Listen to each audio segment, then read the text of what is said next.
Okay, good afternoon and welcome back. I hope everyone had a great lunch. I'm really excited to introduce our third session, Making America Healthy Again, Risk to Long-Term Care Services and Supports. Again, just a reminder, as with our previous sessions, we will be holding all questions until the end. And if you could put the questions in the Q&A section from your control bar and not in the chat section.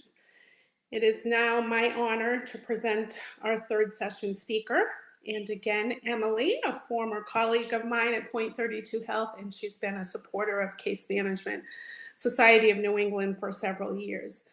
Through her 20-year career in healthcare delivery, consulting, and academic environments, Emily Navetta has focused on improving access to care using data-driven models for policy and operations implementation. During her tenure as an ACO partner for LTSS with MassHealth, Emily worked directly with families, providers, and advocacy organizations to deliver and enhance community partner models for medical and behavioral health supports. In her current role as the Director of Operation Programs for Point 32 Health, Emily leads efforts to improve total cost of care and administrative efficiencies for commercial and government markets.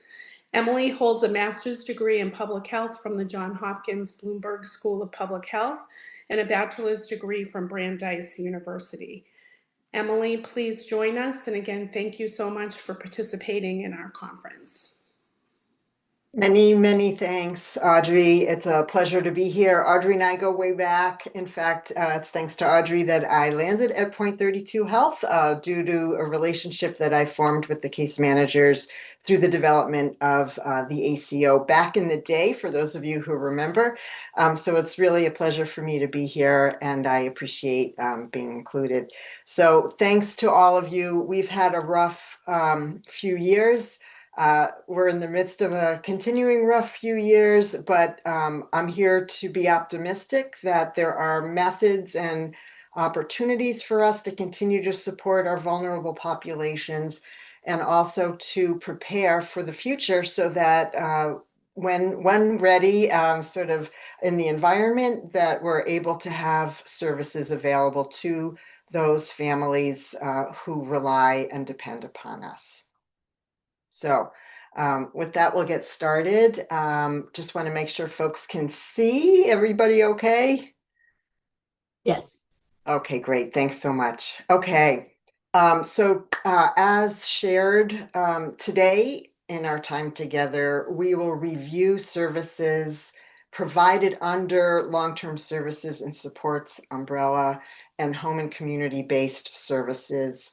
We will talk about the funding sources available to you for these services, as well as the impact of the current environment on the delivery and availability of services and how changes impact service options for your families, for your clients. As Audrey stated, please feel free to throw questions in the chat as they come to you so that you don't forget, but we'll review them towards the end of our session together today. By way of definition, I think probably you're very familiar. We'll review what long-term services and supports are in the current environment. Changes in our current healthcare delivery system have demonstrated a dramatic shift away from evidence and science-based models, as well as economic and policy success models. So that means services such as long-term services and supports and community-based services are now discouraging me from acting. Well, I wore my thing through all this. Oh, sorry. I think somebody just needs Could to put on everyone mute. please mute? Thank you. Just wanted to make sure nobody had was having trouble seeing, but support programs are somewhat restrictive. So that does lead to challenges. Wanted to talk a little bit about such support services. So you're probably familiar with services such as community partners through MassHealth. programs of all-inclusive care for the elderly known as PACE, personal care assistance or the PCA program, adult family or adult foster care known as AFC, and adult daycare. These services have actually been among the most impacted by changes in the current environment. Providers are currently facing significant cuts in their Medicare reimbursement, and this, in conjunction with a moratorium on staffing requirements as part of the One Big Beautiful Bill Act, or the OBBBA of 2025, pose a dangerous combination for patients. This combination leads to disparate health outcomes and few universally accepted science-supported standards of care, particularly across and among different states who are now following independent regulations. It is not all doom and gloom, though. Please be aware. There are options available to us now and as we plan for the future. I always love to start with a story, and I want to tell you a story about Nani.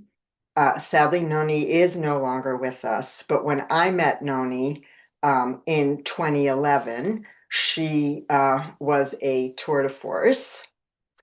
Noni was an 82-year-old. She lived in a 3-generation household in Revere, and she continued not only to work in the family-owned bakery that was in Revere, but she was the source of pride for the family, baking cakes for every celebration.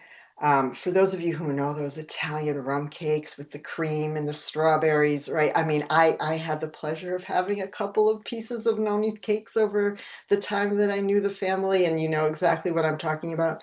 In addition, she made a stellar and killer eggplant parmesan, and also sewed.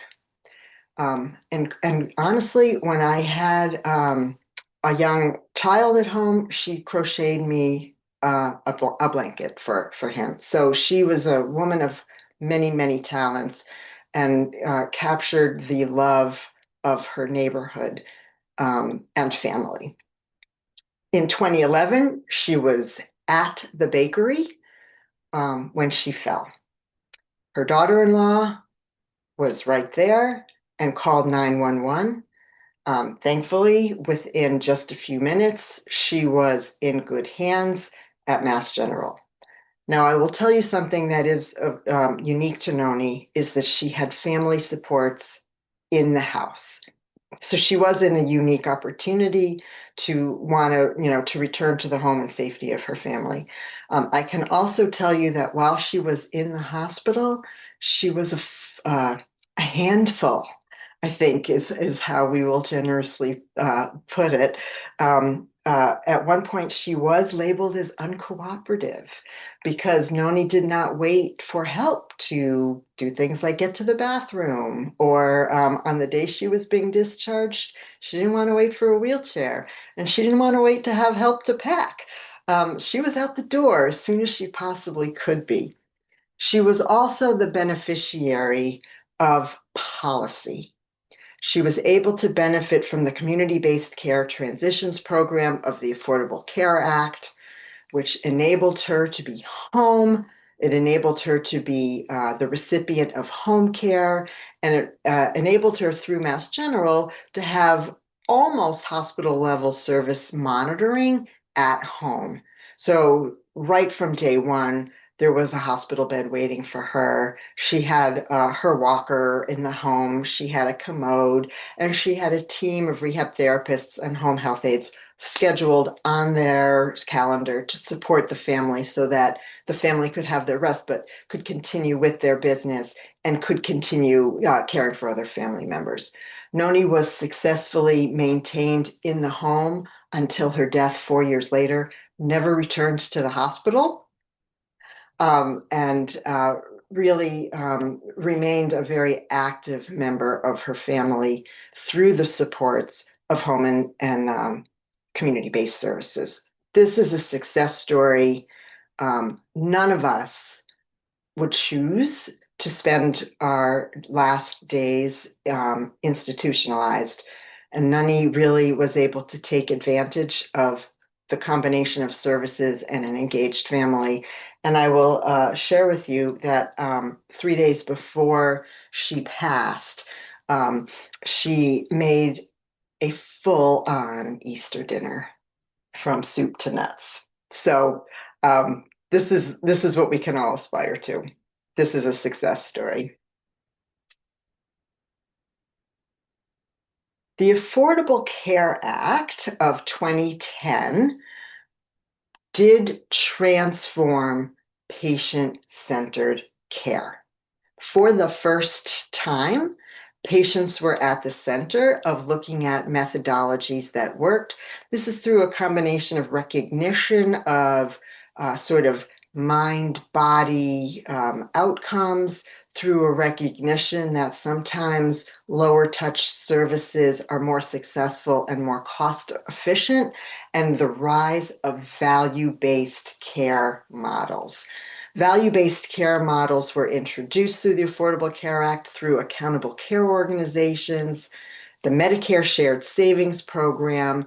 These services link provider payments to the quality of care and improved outcomes rather than widgets or the quantity of services provided. Further, the Affordable Care Act enabled patient-centered medical homes. The law promoted patient-centered medical homes, providing comprehensive, coordinated care, allowing patients and families to manage their health care at home, in the home, with the supports of a dedicated team, as I described with Nani's experience. There was a focus on preventive care, eliminating deductibles and copays for essential preventive services such as screenings and immunizations.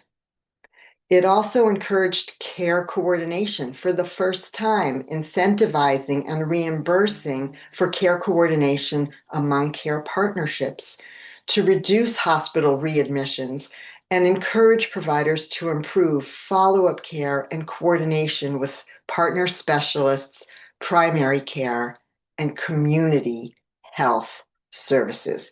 That recognition of the value and impact and outcome provided by community health services.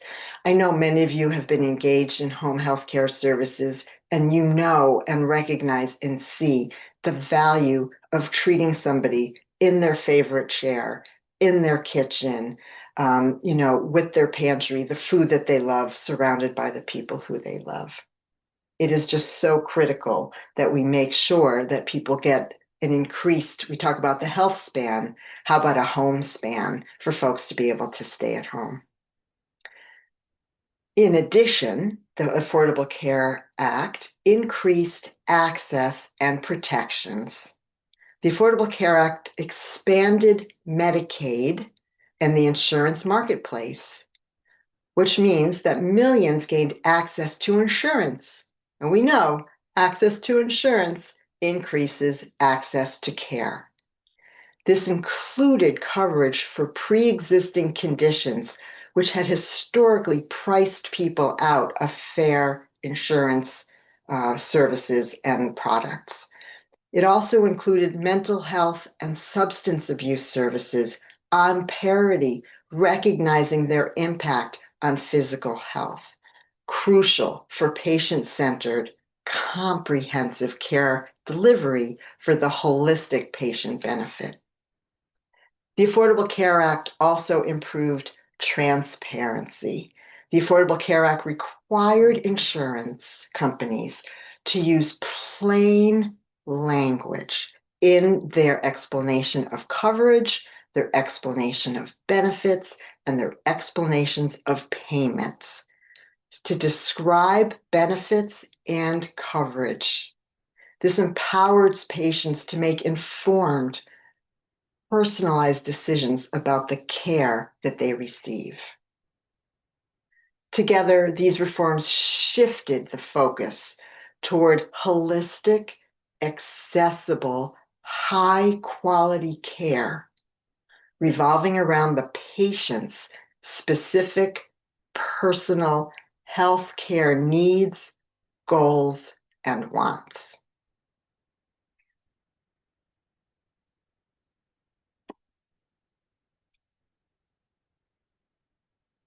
By way of definition, for clarity,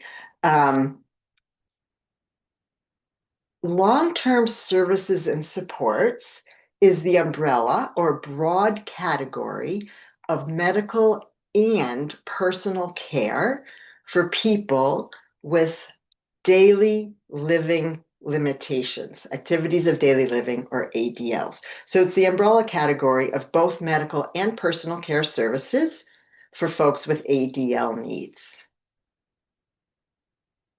Home and community-based services are a subset of LTSS services, specifically care which is provided in the home or in a community setting rather than an institution. Home and community-based services include things such as services such as home health, adult daycare, transportation, services which are designed to prevent institutionalization, promote safety at home, and maintain patients in the community environment. So the scope of LTSS as the umbrella of care will include institutional plus home care. Home and community-based services is the specific type of care model within that umbrella that is providing services within the home or the community. The setting for LTSS can be provided in nursing facilities, rehab facilities, or institutions. Home and community-based care is provided in the home, in an assisted living community, or in a community-based home setting. The goal of LTSS is 24/7 round-the-clock skilled nursing or skilled care, traditional, what you would think of as traditional long-term services and supports.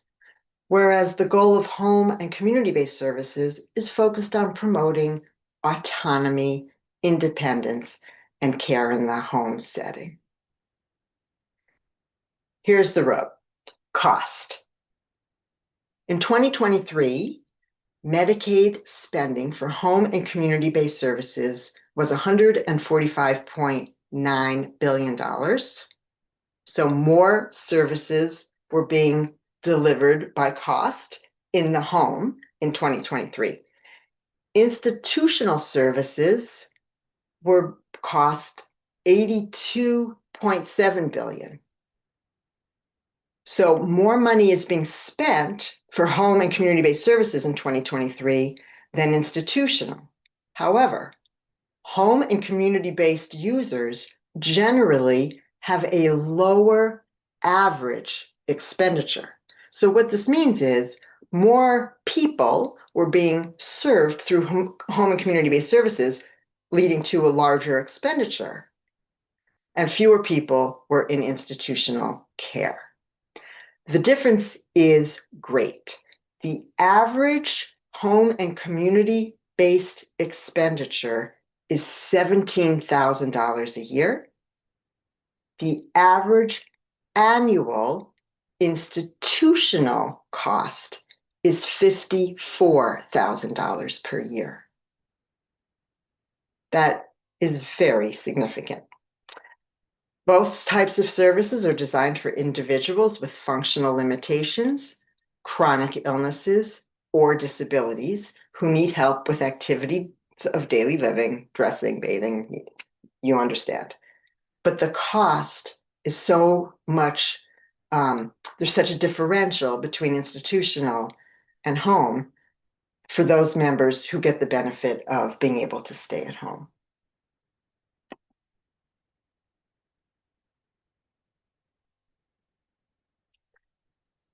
The Affordable Care Act did not create new standalone legal definitions for long-term services and supports or home and community-based services in a single section. Instead, it built upon existing Medicaid statutory definitions designed to specifically strengthen, expand, and incentivize the use of community services over institutional care. The ACA focused on this rebalancing the Medicaid LTSS system by shifting the focus from mandatory institutional care to voluntary home and community-based services. This is that balance I was just talking about. Able to, though the expenditures were higher, we're able to provide services to more and more people who are now having access to insurance through the Affordable Care Act. The Affordable Care Act implicitly defined long-term services and supports as a spectrum covering both institutional care, nursing homes and hospitals, and community-based settings. The target population includes older adults and people with physical or intellectual or developmental disabilities. The main goal was to move the balance of spending from institutional care to home and community-based services. By expanding voluntary options, the Affordable Care Act reduced the structural bias that had existed in Medicaid, which favored nursing home care through reimbursement incentives.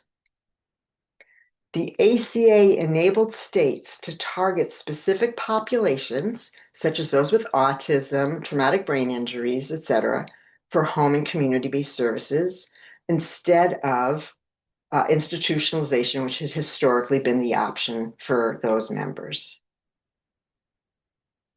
The Affordable Care Act defined home and community-based services as services delivered in a person's home or a community-based residential setting, such as assisted living, as an alternative to institutional care.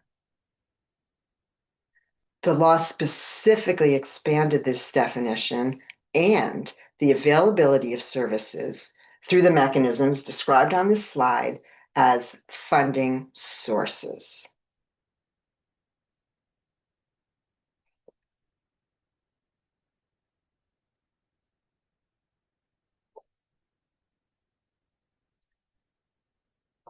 In addition to the services that we just talked about, there were other additional elements new to the Affordable Care Act, such as quality and oversight improvements and other opportunities such as the spousal improvement and aging and disability resource centers. These are protections for recipients, and I can describe a little bit about how those work. The state plan option for home and community-based services provided states with new options to offer home and community-based services through state plan amendments rather than a waiver for individuals with higher needs. So it gave flexibility to states to provide services through their existing Medicaid service options. The spousal impoverishment protection was extended as a protection to prevent spouses of individuals receiving home and community-based services from becoming impoverished, similar to protections for those in nursing homes. The Aging and Disability Resource Centers received continued funding to help individuals learn about and access LTS options as advocacy centers, resource centers. Protection for recipients included the Elder Justice Act and the Patient Safety and Abuse Prevention Act to prevent long-term care recipients from abuse and crimes. As far as the quality and oversight improvements, The Nursing Home Transparency and Improvement Act incorporated the Nursing Home Transparency and Improvement Services of 2009, which enhanced requirements for facilities participating in Medicaid and Medicare to include and incorporate stricter ownership disclosure and reporting of those relationships of ownership. The ACA has improved quality in nursing facilities by making it easier for families to file complaints, which has led to a decrease in readmission rates, ulcers, and falls within facilities. The National Quality Strategy invests in developing multi-payer quality and efficiency measures to improve care, including for those with chronic conditions. All successes under the Affordable Care Act for home and community-based services. That's not to say everything that was requested in the Affordable Care Act came to fruition. One repealed initiative was the CLASS Act. The Community Living Assistance Services and Support Act originally included this voluntary self-funded long-term care insurance program as a 2010 provision. It was designed as a voluntary self-funded public long-term care insurance program for employees to provide cash benefits for non-medical services to help individuals with functional disabilities remain in their home. It was repealed in 2013. After 3 years, it was deemed unworkable. It had a 3-year run. We learned a lot from it. It was just very difficult to manage. It would provide things that were what we would call extra contractual. So things like air conditioners for families who had somebody living at home with COPD. It was just hard to manage the financials.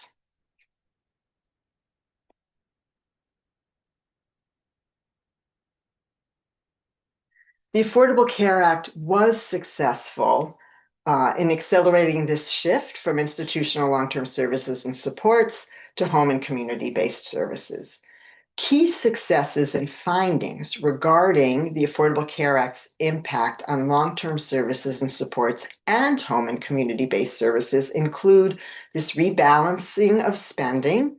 The ACA incentivized states to rebalance, moving away from institutional care to home and community-based services, such that by fiscal year 2019, home and community-based services comprised 59% of total Medicaid LTSS expenditures. The expansion of home and community-based options. The Affordable Care Act introduced options such as Community First Choice, a state plan option, allowing states to provide home-based attendance services and supports, and the Balancing Incentive Program, which provided enhanced federal medical assistance to states that increased their proportion of home and community-based spending. This enabled expanded services to adults with disabilities, with studies indicating higher employment and better access to care in those states with expanded services.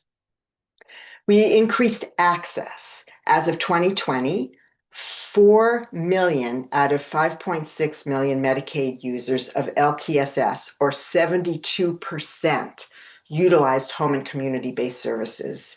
This highlights a significant shift towards community-based services across states. Improved health status and reduced mortality. For low-income populations and those with disabilities, the Affordable Care Act reduced barriers to care. It reduced out-of-pocket costs and improved self-reported health measures, helping manage conditions like diabetes and cardiovascular disease. Medicaid expansion was associated with a 3.6% decrease in all-cause mortality, with significant reductions in cardiovascular and cancer deaths. The expansion of coverage helped narrow racial and ethnic care gaps in access to care and notably improved health outcomes, particularly for low-income and disabled populations. There was a significant impact, of course, on the workforce. increased funding for home and community-based services was associated with a 0.45 increase in community health workers per 1,000 people with LTSS needs for every 1% increase in state LTS funding devoted to home and community-based services. That means the number of community workers rose 32%, while institutional workers dropped 27%. Despite this progress, wide variations did continue across states. Waiting lists for home and community-based services remained a challenge. Financially, expansion contributed to higher overall Medicaid spending due to the expanded coverage of more individuals utilizing more services. So there was a rebalancing of services, but the financing continued to be a challenge. The lower per person, higher total cost is what got the worst press of the financial impacts. While home and community-based services is generally less expensive on a per-person basis compared to institutional care, the expansion of these services, coupled with more people being eligible, did increase total Medicaid spending. The ACA resulted in increased Medicaid payments, with Medicaid covering over half of the $415 billion spent on long-term services and supports in 2022.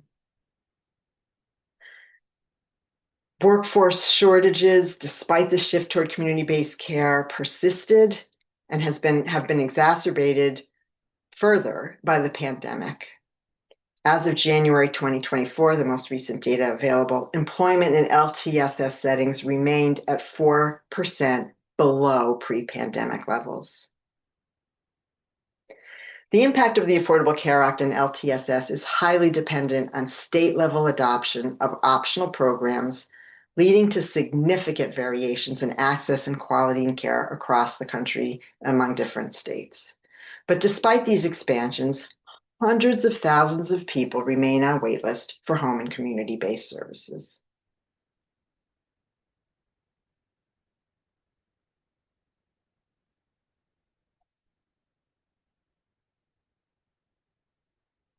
From 2010 to 2025 has been a period of expansion and rebalancing.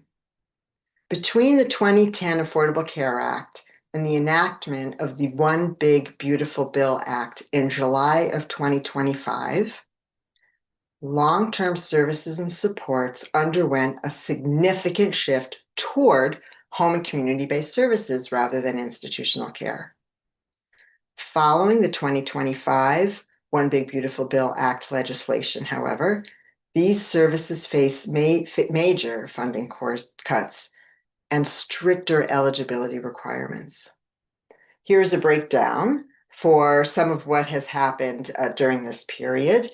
There's a shift to home and community-based services. The ACA shifted and encouraged to move away from institutional care.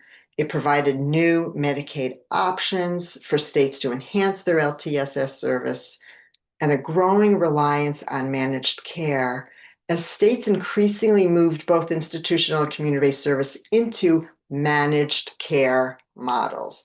Those services such as HMO and PPO for Medicare and Medicare Advantage, and ACO and the ACO demonstration project. There has been increased funding pressure as Medicaid became the primary funder for LTSS and provides over 70% of home and community-based services.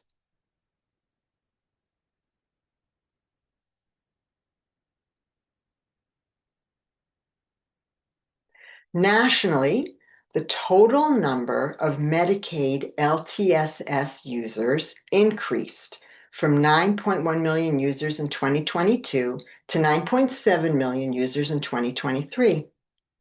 The number of home and community-based services users increased from 7.5 million in 2021 to 7.8 million in 2022, and finally, the most recent data available to 8.4 million in 2023. total Medicaid, LTSS, and home and community-based services spending rose between 2022 and 2023. The national Medicaid LTSS expenditures totaled $200 billion in 2022, with home and community-based services accounting for $130 billion of those care dollars, and institutional services accounting for $70 billion. The average LTSS expenditure per user in 2023 was $23,000 compared to $22,000 in 2022. People who received institutional services continued to have much higher expenditures than people who received home and community-based services. Both the LTSS user and expenditure rebalancing ratios increased between 2019 and 2023. From 2022 to 2023, home and community-based users as a percentage of total Medicaid LTSS users grew almost 2%. Home and community expenditures as a percentage of total Medicaid expenditures fell almost 2% during those years.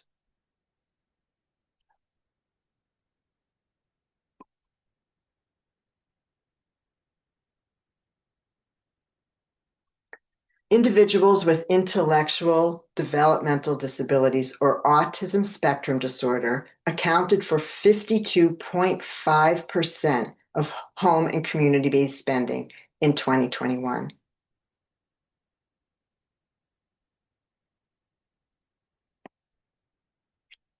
Users for home and community-based services as a share of total Medicaid long-term services and supports users have very significant state-by-state variability, as noted on this map.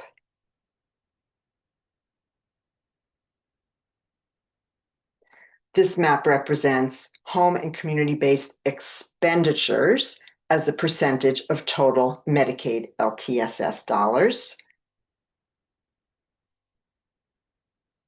While this map represents the expenditures as a percentage of total Medicaid expenditure. Similar patterns of variability apply to both maps. This is expenditures of home and community-based services as a total share of Medicaid long-term services and supports.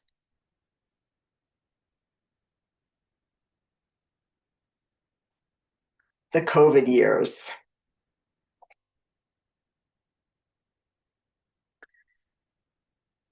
Oh my. Okay, so the pandemic exposed significant existing flaws in the US healthcare system as a whole, in long-term services and supports, in care delivery models, and our dependence on inefficient, inaccessible, highly fragmented care delivery. The pandemic transformed how services were delivered and funded. There was a shift to home and community-based services during the pandemic. It accelerated a decline in nursing home occupancy as families sought safer in-home alternatives, putting pressure on states to expand home and community-based services. In the early days of the pandemic, you will remember nursing homes were just crushed during the pandemic with morbidity and mortality within their communities. Already strained before the pandemic, before 2020, the direct care workforce, which would include nursing assistants, home care aides, faced severe shortages, with staff numbers in nursing homes dropping by 14% and in community care by 9% between February 2020 and June 2022. The pandemic caused significant disruption in provider availability, with 37 states reporting closures of 2 or more types of home and community-based providers, such as home health services. Our reliance on unpaid caregivers became astronomical as formal services were interrupted and family members were forced to take on increased care responsibilities. To respond and sustain services, over half of states did increase Medicaid provider rates, and roughly 3/4 implemented retainer payments to help community-based service providers stay afloat. The agency that I worked for received loans, PPEs, grants, and forward reimbursements to try and keep our nurses and our social workers on staff during the pandemic. There's also a rise in telehealth. Now, telehealth is really interesting because providers really like to see and put hands on patients to be able to sense emotional and physical health changes. But during the pandemic, there was no choice, and people who are chronically ill or who are receiving continuity of care needs needed to still be connected to by some level of service provider. So regulatory hurdles were reduced, and that allowed for widespread use of telehealth for assessments and services, representing a huge shift that has largely continued. So you will note now that even in your own care delivery, you're frequently offered a telehealth visit and or an in-person visit. There's still continue to be reimbursement issues that still need to be ironed out. But for the most part, largely, many of those shifts have continued. These are a great asset for those in the disability community who face really significant accessibility challenges in getting to doctor's appointments. Following the pandemic, the next big impactor of healthcare services was the One Big Beautiful Bill Act of 2025. It was signed in July of 2025 and introduced major restrictive changes to the Medicaid program, which is as we've discussed, the primary payer of long-term services and supports. And these restrictive changes are expected to further impact beneficiaries into the foreseeable future. First and foremost are Medicaid cuts and restructuring. The act includes a roughly 12% cut to Medicaid spending and requires states to implement new work requirements for adults aged 19 to 64. The law is expected to trigger roughly $1 trillion in Medicaid cuts over the next decade, forcing states to potentially reduce or eliminate services like LTSS. The act caps, starting in 2028, a $1 million cap on home equity to be implemented for Medicaid LTSS eligibility, making it harder for older adults to qualify for Medicaid. Increased administrative hurdles require Medicaid eligibility redeterminations from states every 6 months instead of annually. This is projected to cause millions of individuals to lose coverage due to administrative paperwork barriers rather than ineligibility itself, as well as administrative inefficiencies and the off and on again yo-yo of beneficiaries. Provider tax changes. One Big Beautiful Bill Act reduces the availability and the ability of states to use provider taxes to fund Medicaid. This could force states to cut LTSS services due to funding, lack of funding. The impact on coverage and access is fairly obvious, as projections indicate that the act could result in up to 11 million Americans losing health insurance eligibility coverage by 2034, with Medicaid-dependent populations, including seniors and people with disabilities, being particularly vulnerable as 6-month redeterminations and limited retroactive changes in coverage are put in place. The 3-month retroactive eligibility window for Medicaid has now been shortened to 1 month for expansion of eligible beneficiaries and 2 months for non-expansion. So what that means is you apply for Medicaid, you're found to be eligible. They had historically gone back up to 6 months from your eligibility date to help you have coverage. They're no longer going to be doing that. The staffing rule repeal of nursing home mandates. The bill repeals the nursing home minimum staffing rule. This was previously set for 2026-2027 implementation, but the requirement was removed for 3.48 total nursing hours per resident day and the 24/7 registered nurse on-site requirement. Though facility assessment requirements requiring facilities to assess staff based on resident needs do remain in place, the repeal is for the number of nursing hour quality checks and safety requirements. The act includes approximately $1 trillion in Medicaid cuts, which are expected to directly impact long-term services and potentially force families to reduce their reliance on Medicaid. As of 2028, the work requirements introduce community engagement requirements for work, education, or volunteering for certain Medicaid recipients, ending enhanced incentives for Medicaid expansion, which had been a key driver in expanding access to long-term services and supports. And there are regulatory delays as the bill delays or prohibits the implementation of several rules, including new minimum nursing staffing standards and reporting requirements for Medicaid payments to direct care workers and quality measures.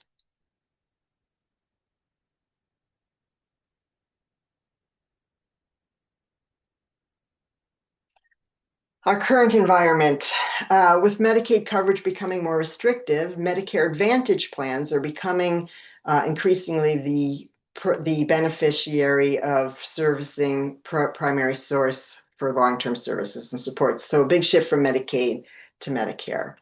Medicare Advantage plans offer primarily health-related benefits, including adult daycare, caregiver support, some in-home support services, and transportation. You've heard of DSNP, the special needs plans, or duals.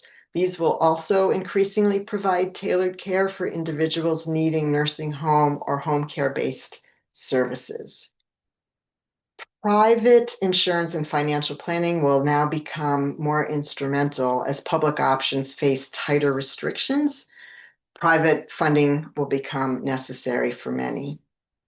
That would include things like long-term care insurance, traditional policies covering nursing homes or nursing care, hybrid policies like life insurance or annuity products being used for long-term care services, asset management utilizing trusts or type A special needs trusts to manage assets and meet Medicaid eligibility, particularly in states with stricter income limits.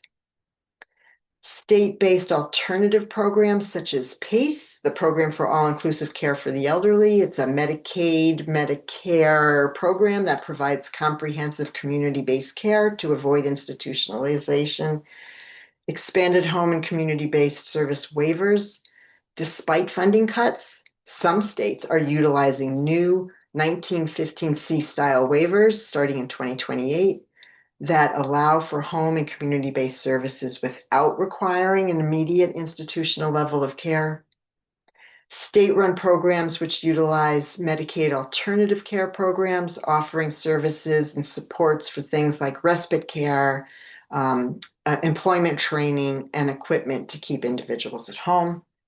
And finally, direct support and community services, veteran affair benefits, so aid and attendance benefits for eligible veterans and spouses, the Older Americans Act, Title VI funding for tribal communities or Title III services for community-based non-medical supports are available.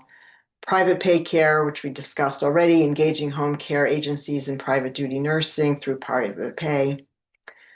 An impact on some of these options, however, include increased work requirements, reduced retro coverage, and a focus on efficiency as providers pivot to managed care or dual integration and stricter care planning. So it will have an impact on both members, families, and providers.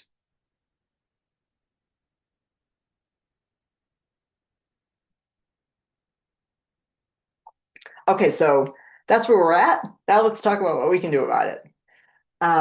There are lots and lots of opportunities for us to advocate for eligibility changes and long-term services and supports. Key actions for advocates include protect eligibility and churn. Coverage churn is going to be a real significant issue as redeterminations are now required every 6 months. So that's going to be a policy and a legislative area where there's going to be a lot of advocacy rising out as those start to occur beginning in December, after the first quarter, after December 31, 2026, we'll start to see those redeterminations go into play. So be on the lookout for policy and advocacy that you can join to support ending the 6-month redetermination process. Further, we're going to look for policy supports to expand that retroactive eligibility that I talked about, particularly for CHIP services and program integrity rails. So one of the things that we can try to work on is methodologies that increase awareness and consequences, of awareness of consequences. And why does this all matter? Because we do expect millions and millions of more citizens to be uninsured by 2034. So we want to strengthen the policy opportunities to support our members. We want to safeguard home and community-based services. We want to advocate for needs-based criteria, encourage our states to implement eligibility criteria that expand access rather than create wait lists, promote self-direction, support models that allow individuals to hire their own staff, including legally responsible relatives, if that's what is available to them, to provide care in the home. Improve access to technology. Promote the use of remote support and home monitoring technologies in the home. Provide education and training to home caregivers. And provide opportunities for home and community-based care services to be technologically advanced.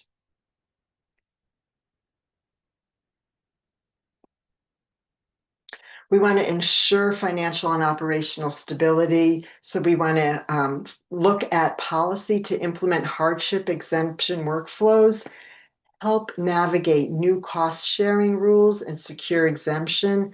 Cost sharing arrives for part of the expansion population starting in fiscal year 2029. States must impose capped cost sharing for certain Medicaid expansion adults. We really want to advocate for that. We want to participate in any of the legislation that will help our most financially vulnerable members. We want to engage in system level advocacy. We want to leverage new advocacy groups and make sure that we're supporting the services and litigious opportunities for policy reform. We want to protect our institutionalized residents and make sure that they're receiving quality care, including very comprehensive documentation of harms and a focus on equity. Side anecdote, my mother had a stroke in August and she was at Hartford Hospital and then their rehab. And I took it upon myself to roam the halls and get to know her neighbors. And every single person who I ran into wanted to go home. I don't think that's a surprise to anybody. So we just want to make sure that we're providing services that people want. We want to make sure that there are appeal denials through fair hearings. We want to comment on state waiver changes as they're proposed. You see those things out for comment. Please make sure that you're aware of and you participate and comment on any state waiver changes to protect services from cuts. We want to document medical necessity, ensure all of our documentation clearly supports the need for home and community-based services to prevent unnecessary institutionalization. We want to monitor our state implementation to watch for state level budget cuts and advocate for maintaining services which are now more vulnerable. We want to support self-direction to ensure that self-directed care options remain available and are not reduced. And we want to leverage legal action where possible to make sure that safety issues, that neglect, that state elder abuse laws are used as appropriate. That's the talk for today. I want to open it up to any questions now and make sure that folks have an opportunity to share any comments that they have, any brainstorming ideas, or any commentary or questions for the future. Thanks, Emily. I will just mention a couple comments I see. Thank you for your comprehensive overview. And also, thank you, Laura, who said get involved in our CMSA Public Policy Committee, as well as consider participating on Hill Day. I'm looking at the Q&A and I don't see anything, but I will say I lost internet for a minute, so I don't know if I lost the Q&A. So I'm just going to ask Ellen or someone else to make sure there's no questions in there that I didn't see.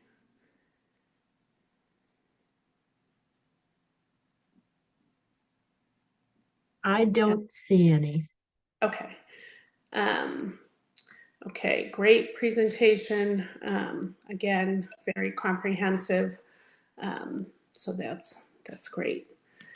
And I was just looking to see. Q&A not available. Okay, I don't know what that means, but oh, for you, you can't type in the Q&A. Oh no, somebody else said yeah. Q&A not available, but that's. Are people having trouble typing in the Q&A?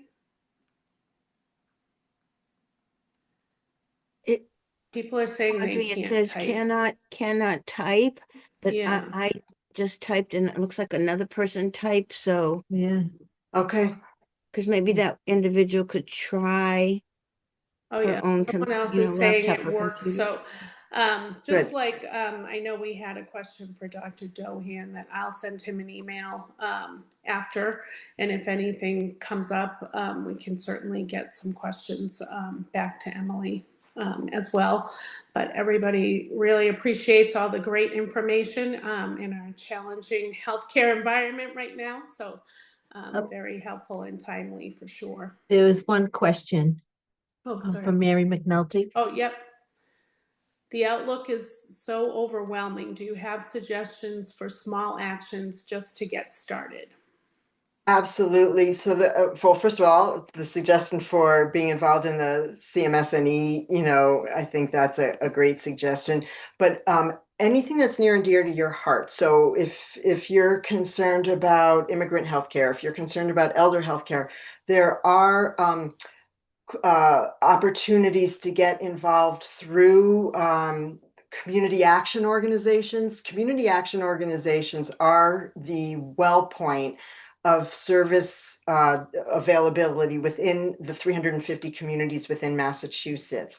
So I would definitely say find your local community service, your community action organization. I know there's a huge one in Lowell, there's a huge one in Lawrence, and they would offer things like SNAP information, housing, utility assistance, home and community-based services, qualified health plan information, Medicaid supports, Shine counselors for Medicare services.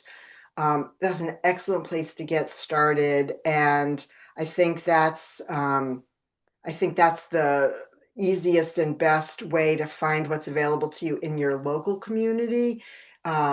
And community action is just a wealth of information. But then also, in addition to that, I think that there are other areas within like each of the community health centers that offer advocacy and connections through their social work departments. And finally, I'm just going to put a plug in for the thing that was the most meaningful to me, which is the community partners. So community partners through Mass Health, which was the combined services of LTSS and BH services. It was an emergency care delivery model for substance abuse and behavioral health, as well as physical health.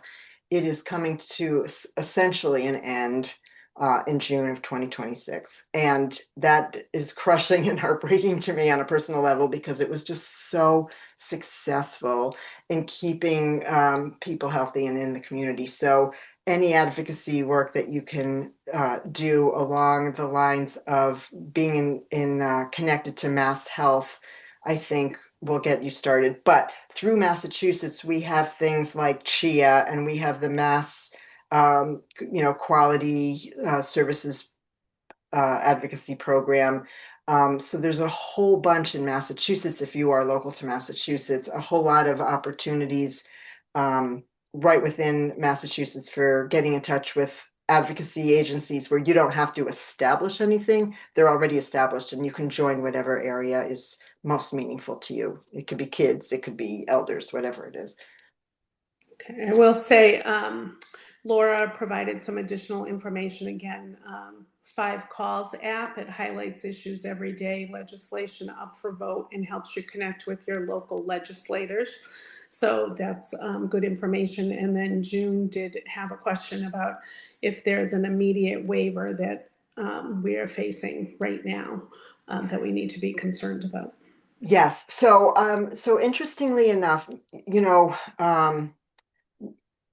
I don't want to be totally biased, but Mass Health does generally try to do the right thing. So there are federal waivers that are being fought on a federal level, and Massachusetts is now trying to institute state-based options to not have to fulfill the federal requirements.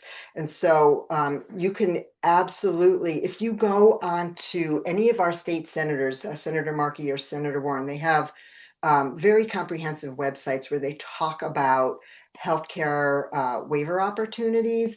And Mass Health also will always, where they have their community comments on their mass.gov, love mass.gov, their Mass Health website will always list the opportunities for commenting, and they have in-person hearings for waivers as well.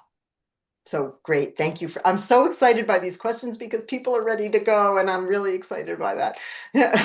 Yes, that's great.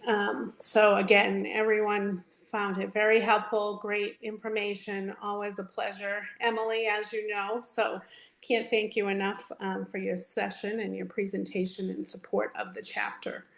Well, great to see you again. You are Yep. missed as well, all I can say on a personal level at the organization, but many thanks for including me today. Great to be a part of it, and I wish you all a wonderful rest of the conference and a great weekend.